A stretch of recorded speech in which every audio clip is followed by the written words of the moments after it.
작년 어느 주일 아침에 벌어진 실화입니다.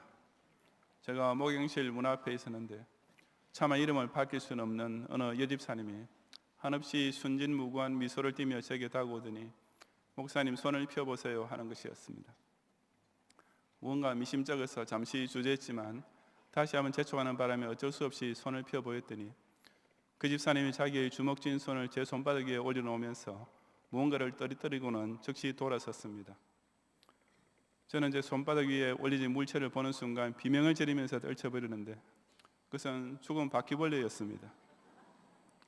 나중에서야 그것이 진짜가 아니고 가짜라는 사실을 알게 됐지만 그 순간만큼은 진심으로 화가 머리 꼭대기까지 뻗쳐서 뒤도 안 돌아보고 유유히 사라지는 그 여집사님 뒤통수를 향해 네 진짜로 죽었다라는 경상도 사투리 저주가 저도 모르게 튀어나왔습니다.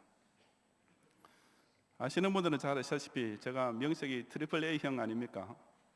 더구나 경양교회 담임 목사의 간을 떨어지게 만든 그런 중범죄는 절대로 그냥 묵과하고 넘어갈 수 없는지라 그대로 계속 대로 받은 것을 말로 되갚아줄 날만 오기를 호시탐탐 노리고 있었습니다.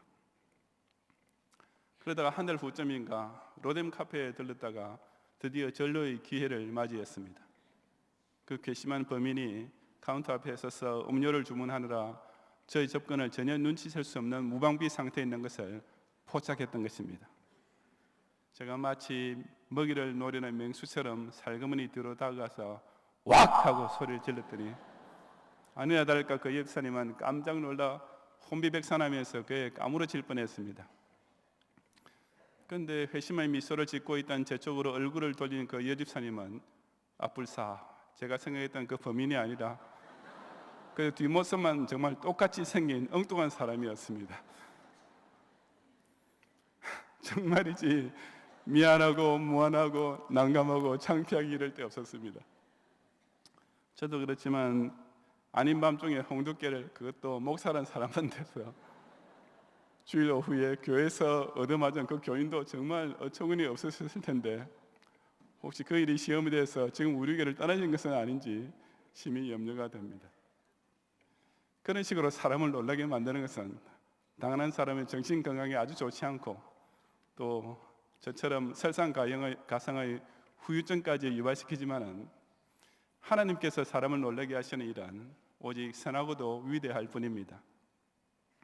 본문 앞부분에 보면 사도 베드로가 나면서 못 걷게 된 일을 일으켜주는 유명한 사건이 나옵니다. 그 예전에 11절과 12절 말씀에 보면은 안전벨기를 걷게 된 장면으로 인해서 많은 사람들이 크게 놀라면서 당시 성전 건물의 일부였던 솔로몬의 행각이라는 곳에 모이게 되는 장면이 이어집니다. 그런데 베드로는 그들을 향해서 이스라엘 사람들아 이 일을 왜 놀랍게 여기느냐라고 했습니다. 지금 막 정말 놀라지 않을 수 없는 기적을 보여주고는 왜 이 정도 가지고 이렇게 놀라느냐라고 한 것입니다. 베드로가 그렇게 말한 이유는 사람이 진짜 놀라야 할 일은 따로 있기 때문이었습니다. 이 시간 저는 전 인류 역사를 통해 하나님께서 부단히 행하고 계시는 정말 놀라운 일이 무엇인지를 함께 상고해 보고자 합니다. 첫째, 우리는 예수 그리스도를 믿는 자에게 즉시 따라오는 하나님의 위대한 구원 능력에 놀라야 합니다. 13절부터 16절까지 함께 봉독하겠습니다. 아브라함과 이삭과 야곱의 하나님 곧 우리 조상의 하나님이 그의 종 예수를 영화롭게 하셨느니라. 너희가 그를 넘겨주고 빌라도가 놓아 주기로 결의한 것은 너희가 그 앞에서 거부하였으니 너희가 거루하고 의로운 일을 거부하고 도리어 살인한 사람을 놓아 주기를 구하여 생명의 주를 죽였도다. 그러나 하나님이 죽은 자 가운데서 그를 살리셨으니 우리가 이 일의 증인이라. 그 이름을 믿음으로 그 이름이 너희가 보고하는 이 사람을 성하게 하였나니 예수로 말미암아 난 믿음이 너희 모든 사람 앞에서 이같이 완전히 낫게 하였느니라. 아멘. 안전뱅이가 걷게 된 것을 보고 깜짝 놀라 모이던 군중을 향해 베드로는 그것이 자기네 개인의 권능과 경건으로 된 것이 결코 아님을 먼저 분명히 밝혔습니다. 그 기적은 어디까지나 그 이름을 믿음으로 즉 예수로 말미암아 난 믿음을 통해 이루어진 것이기 때문이었습니다. 그래서 사도 베드로는 이스라엘 민족의 조상의 하나님께서 그 종 예수를 어떻게 구세주로 세우시는지를 일련의 극적인 대조들을 통해 설명하기 시작했습니다. 사람들은 예수님께서 구세주로 오셨음을 거부했습니다. 하지만 하나님께서는 그 예수님을 지극히 높여 영화롭게 하셨다고 했습니다. 사람들은 이 예수님을 살인한 사람보다 못하게 여겼습니다. 하지만 실상은 지극히 거룩하고 의로운 분이셨습니다. 사람들은 이 예수님을 제멋대로 넘겨주고 십자가에서 죽이기까지 했습니다. 하지만 하나님께서는 그 예수님을 생명의 주로 세우시고 결국 죽은 자 가운데서 그를 살리셨다고 증언한 것입니다. 그처럼 사람들은 어찌하든지 예수님의 구세주 되심을 거부하고 방해하고 아예 죽여 없애버리기까지 했지만 결국 그 모든 시도는 다 수포로 돌아가고 말았던 것입니다.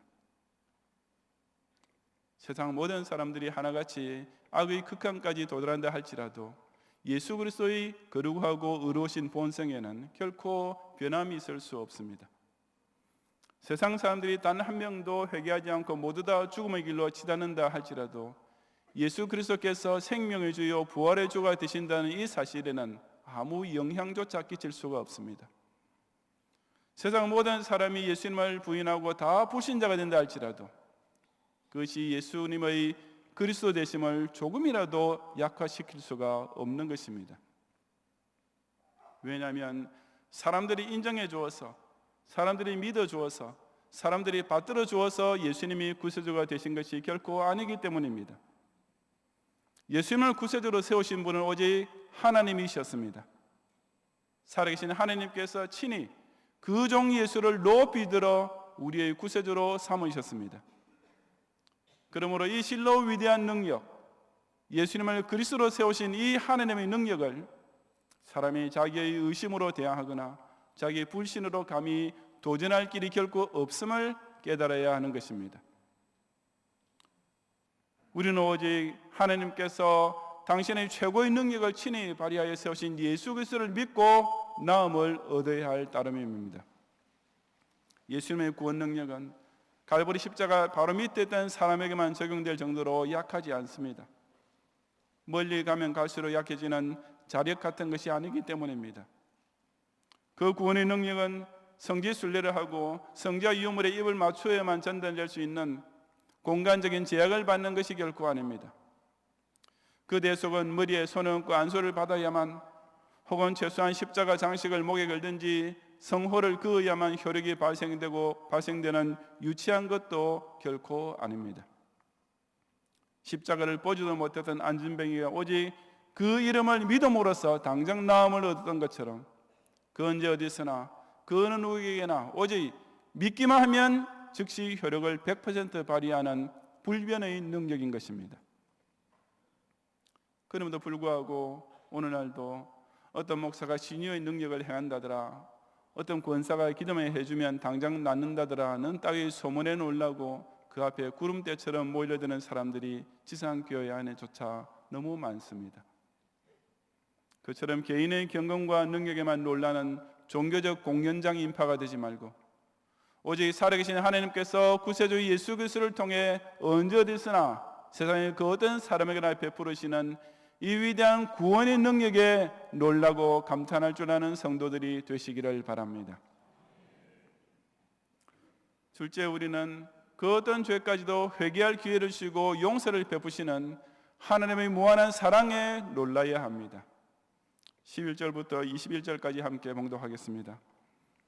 형제들아, 너희가 알지 못하여서 그리하였으며 너희 관리들도 그리한 줄 아노라. 그러나 하느님이 모든 선지자 입을 통하여 자기의 그리스도께서 고난 받으실 일을 미리 알게 하신 것을 이와 같이 이루셨느니라. 그러므로 너희가 회개하고 돌이켜 너희 죄 없이 함을 받으라. 이같이 하면 새롭게 되는 날이 주 앞으로부터 이를 것이요 또 주께서 너희를 위하여 예정하신 그리스도 곧 예수를 보내시리니 하느님이 영원 전부터 거룩한 선지자 입을 통하여 말씀하신 바 만물을 회복하실 때까지는 하늘이 마땅히 그를 받아두리라. 아멘. 조금 전에 사도 베드로는 그 청중들 자신이 바로 예수 그리스도를 넘겨주고 거부하고 죽게 만들었던 장본인이었다고 지적하며 고발했습니다. 하지만 그는 유대인들을 그냥 정죄만 하고 끝내지는 않았습니다. 그래서 그는 그들을 가리켜 처음에는 이스라엘 사람들아라고 공식적 명칭으로 불렀지만 이 장면에 와서는 형제들아라고 더욱 친근히 부르면서 너희가 알지 못하여서 그리하였다라고 어루만져주기 시작했습니다. 그러면서 이 모든 그리스도께서 권한 받으신 일이 궁극적으로는 하나님께서 이미 모든 선지자 입을 통하여 예언하셨던 그대로 모든 것이 합력하여 선을 이룬 주권적인 성취였다고 밝힌 것입니다. 하지만 그렇다고 해서 유대인들이 아무 책임감이나 죄의식을 느낄 필요 없이 그냥 넘어가도 되는 일은 또한 아니었습니다. 이제 와서라도 그들이 꼭 해야 할 일이 하나 있었는데 그것이 곧 회개하고 돌이켜 너희 죄 없이 함을 받는 것이었습니다. 크게 볼 때는 하나님의 섭리였지만 개인적으로 지은 죄의 문제는 여전히 남아있는 것이기 때문이었습니다. 그러면서 일단 회개하고 죄사함을 받기만 하면 새롭게 되는 날이 주 앞으로부터 이를 것이라고 했습니다. 이 새롭게 되다라는 것은 그 심령이 말할 수 없이 시원하고 즐겁고 평안하고 행복하게 되는, 즉 최상의 기분으로 재생되는 것을 뜻합니다. 그처럼 최고로 좋은 사죄의 은총을 하나님께서 친히 내려주시겠다고 보장해 주시는 것입니다. 또한 그런 은총을 받으시는 기회도 충분히 주어졌습니다. 바로 하늘이 마땅히 그를 받아두고 있는, 즉 하늘 보좌가 예수님을 모시고 만유를 회복하실 때, 즉 재림하실 때까지 기다려주고 있는 지금 현재야말로 그 시간, 실로 충분하고도 남음이 있는 회개의 기회인 것입니다. 정말 놀라운 복음, 좋고도 기쁜 소식이 아니겠습니까? 조금 전에 예수님을 십자가에 못 박아 죽게 만들었던 그 장본인들에게 그런 최악의 죄까지도 용서받을 수 있다는 약속이 지금 선포되고 있는 것입니다. 하나님께서 친히 구세주로 이 땅에 보내셨던 그 종 예수님을 욕하고 고발하고 죽게 했던 죄까지도 결코 용서받지 못할 죄목은 아니었습니다. 아니, 그 죄까지도 일단 회개하기만 하면 하나님께서 친히 그들의 심령을 새롭게 기쁨과 평안으로 충만하게 만들어 주겠다고 약속하셨습니다. 당신이 독생자를 죽인 자들 향하여 하나님께서 보여주시는 사랑은 정말이지 한량없이 높고 깊고 넓은 것이라고 밖에 달리 표현할 길이 없지 않습니까? 그런 까닭에 바로 그런 예수 그리스도조차 믿지 않는 것만이 오직 유일한 사함 없는 죄가 될 수밖에 없는 것입니다. 사람에게서 용서받는 것도 아주 후련한 일입니다. 그렇다면 더욱이 하나님 앞에서 완전히 사함받을 수 있다는 것은 말로 표현할 길이 없도록 행복하기 짝이 없는 일입니다. 스스로 판단해도 정말 못난 놈이고 더러운 존재고 죄인 중에 괴수임이 틀림없는데도 불구하고 이제는 아무도 나를 정죄할 사람이 없게 되었다는 것은 정말이지 하늘을 나를 듯이 가볍고 상쾌한 일인 것입니다. 바로 이 새롭게 되는 기분을 맛볼 수 있어야 진짜 기독 신자입니다. 세상의 그 어떤 부귀나 행복도 이보다 더 좋고 기쁜 복을 우리에게 줄 수가 없습니다. 아무도 하나님께서 예수 그리스도를 통해 주신 이 위대한 사랑의 풍성함에 필적할 만한 복을 우리에게 줄 수 없습니다. 그 어떤 죄를 할지라도 용서해 주시는 그 크신 하나님의 사랑은 사람의 입술로 말로 다 표현하지 못할 가장 위대한 언약인 것입니다. 그런데도 이런 진짜 사랑을 제쳐놓고 사람의 사랑을 더 높이고 강조하는 종교인들이 또 얼마나 많습니까?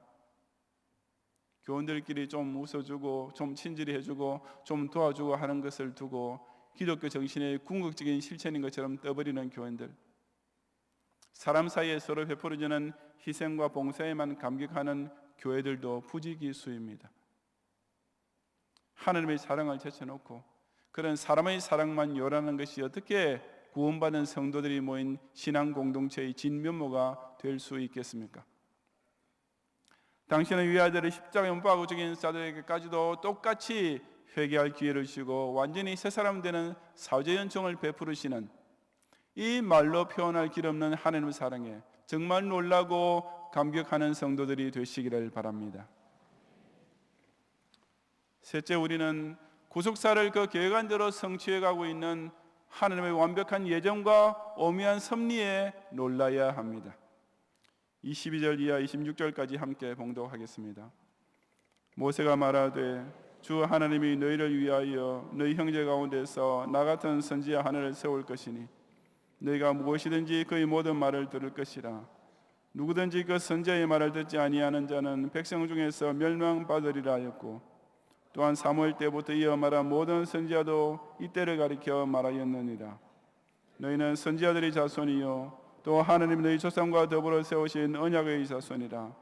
아브라함에게 이르시기를 땅 위의 모든 족속이 너희 씨로 말미암아 복을 받으리라 하셨으니 하나님이 그 종을 세워 복 주시려고 너희에게 먼저 보내사 너희로 하여금 돌이켜 각각 그 악함을 버리게 하셨느니라. 아멘. 예수님을 구세주로 세우시고 그 이름을 믿음으로써 죄사함과 구원을 얻게 하시는 하나님의 위대한 구속사역은 결코 주먹구구식으로 된 것이 아니었습니다. 사도 베드로는 바로 이 점을 여기서 명확하게 밝혀주고 있는 것입니다. 예수님께서 구세주로 오실 것이라는 사실은 구약 성경 곳곳에서 누누이 예언된 사실이었습니다. 아까 13절에서 예수님을 가리켜 하나님이 그 종이라고 밝힌 것도 바로 그런 맥락입니다. 이 특이한 표현은 사도 베드로가 구약 이사야서에 예언된 메시아의 타이틀을 여기서 그대로 인용하고 있는 것입니다. 또 더 거슬러 올라가서 모세를 통해서도 이 메시아는 벌써 약속되어 있었습니다. 모세가 신명기 18장 15절부터 19절에 예언한 나와 같은 선지자 하나란 단순히 구약의 일반적인 선지자를 가리켜 말한 것이 결코 아닙니다. 그 선지자는 모세처럼 하나님을 알고 하나님 뜻을 선포하는 한 특별한 선지자가 될 것이라고 강조되어 있습니다. 이것은 바로 모세의 사역이 장초하실 그리스도께서 행하실 사역의 표상이 되어 있음을 뜻합니다. 바로 그 예언대로 하나님께서는 그 누구보다도 하나님을 대면하여 가까이 알고 그 어느 선지자보다도 하나님의 뜻을 정확하게 선포해 주시는 메시아로 오셨습니다. 모세나 이사야뿐 아니라 사무엘과 그 뒤를 이어나온 모든 선지자들도 이구동성으로 이때 즉 장차 도래할 예수 그리스도의 때를 가리켜 예언했었던 것입니다. 이처럼 하나님께서는 장차 보내실 메시아를 미리 다 계획해 두셨고 구약의 선지자 입을 통해 공식적으로 예고까지 해 두셨습니다. 예수님은 우연히 태어나서 어쩌다가 성인이 된 분이 결코 아니셨습니다. 예수님은 그저 우리와 같은 범인의 한 사람으로 태어났다가 자기 성찰이나 고행이나 수도 따위로 도를 통하고 비로소 뭔가 좀 비범한 도인이 된 분이 절대로 아니셨습니다. 예수님의 구세주 되심은 오직 하나님의 영원하고 위대한 경륜으로 시작되었고 또한 앞으로 완전히 성취될 하나님의 완벽한 구속사역의 알파요 오메가인 것입니다.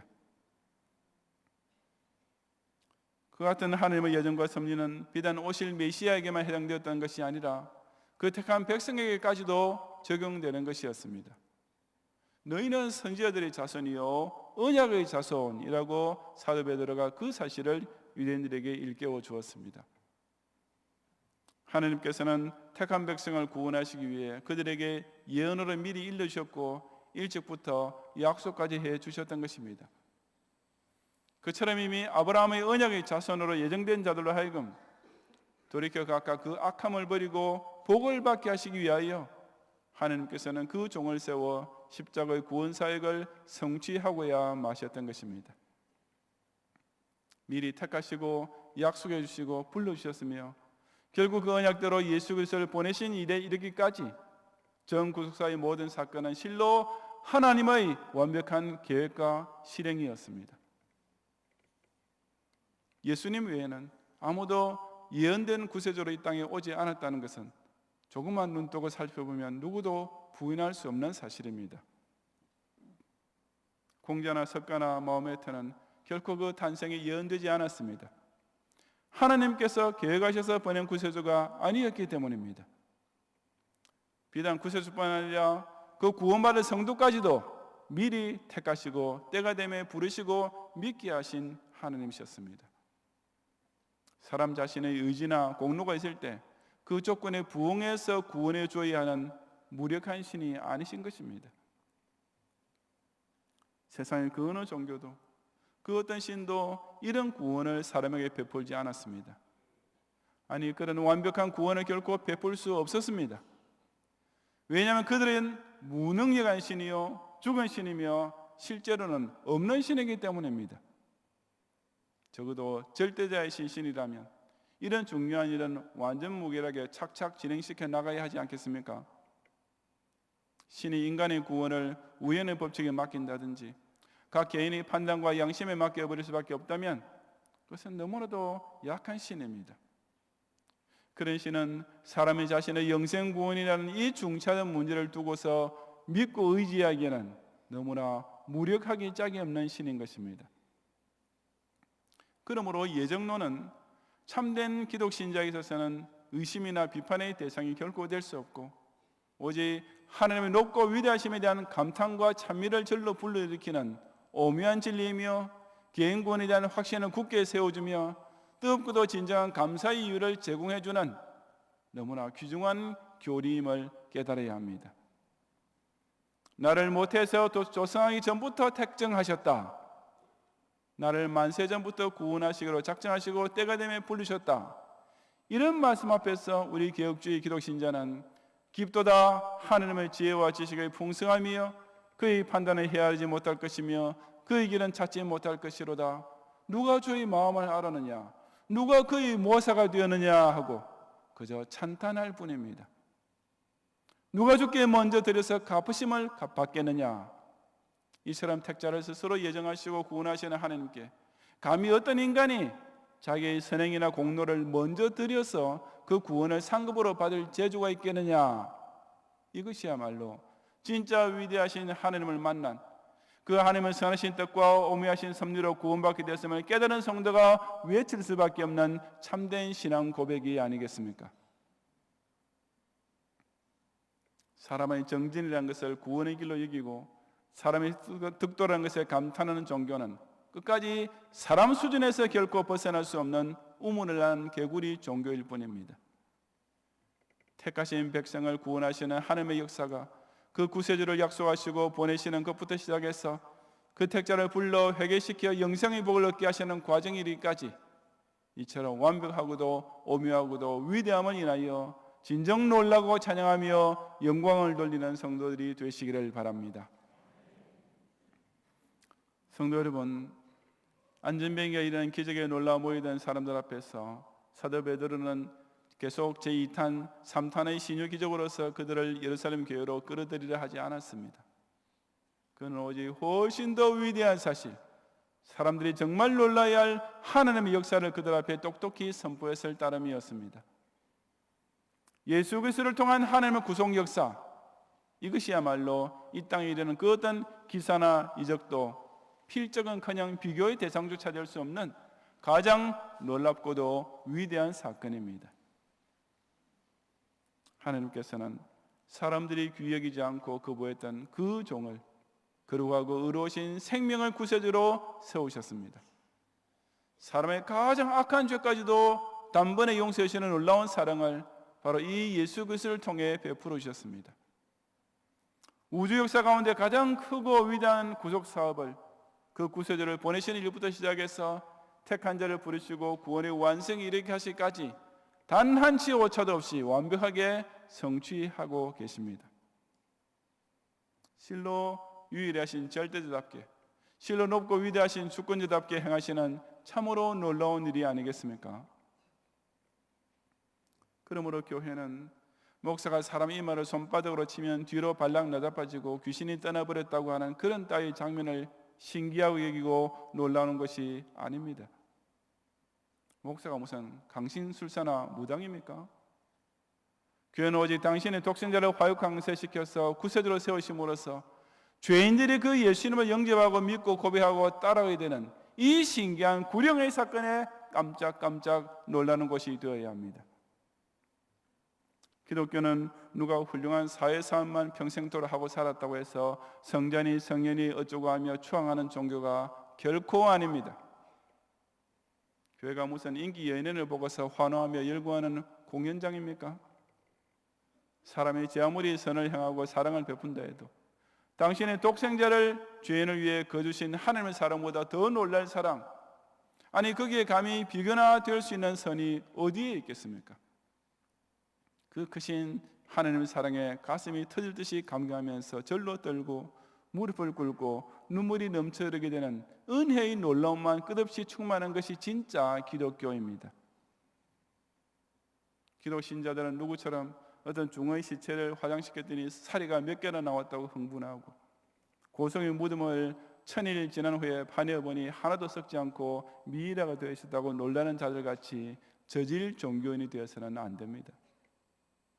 복음이 무슨 삼류 잡지에 나온 스캔들 기사입니까?